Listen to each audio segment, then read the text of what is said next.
My name is Roya Rahmanzadeh. I'm a painter. I was born in Chatham and now live in Rochester, but I've lived in London for a long time. My father is Iranian. He came here in the late 70s at the time of the revolution in Iran.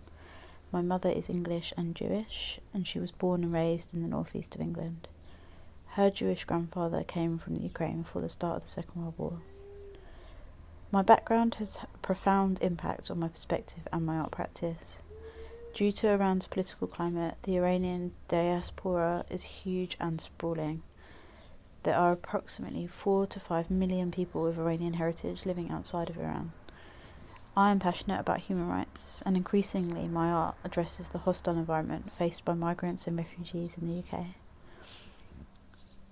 As a child, I became fascinated by the life and work of Vincent van Gogh, and his thick brush strokes certainly inspired the way I first began to paint.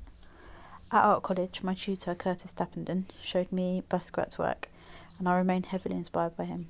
What I love about Basquiat is how he has his own strong visual language, and over time I've built something similar in my own work, through symbols and emblems.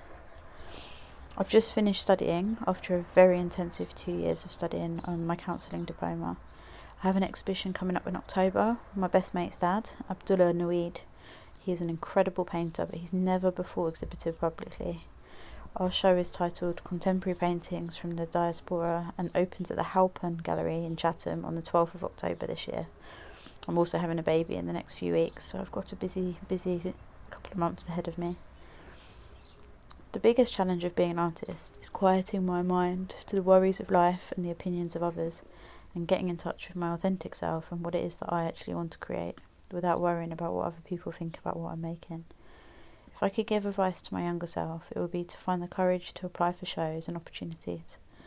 When I first moved to London, I had an opportunity to exhibit in East Dulwich. The show was great and I had a lot of fun. It was a really good show.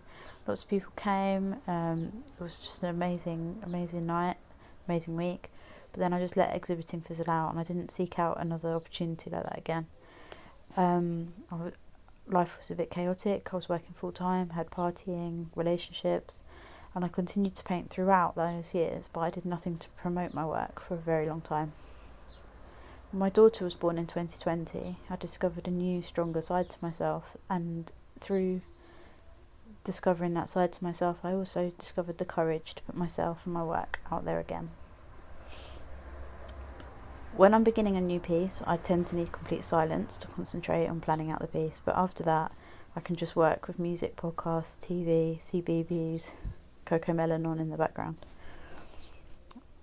The best reaction someone has had to my artwork is anyone who comes to my shows. I'm so grateful to anyone who comes to my shows or buys paintings or prints, anyone who shares pictures of my work on social media or gives me any feedback.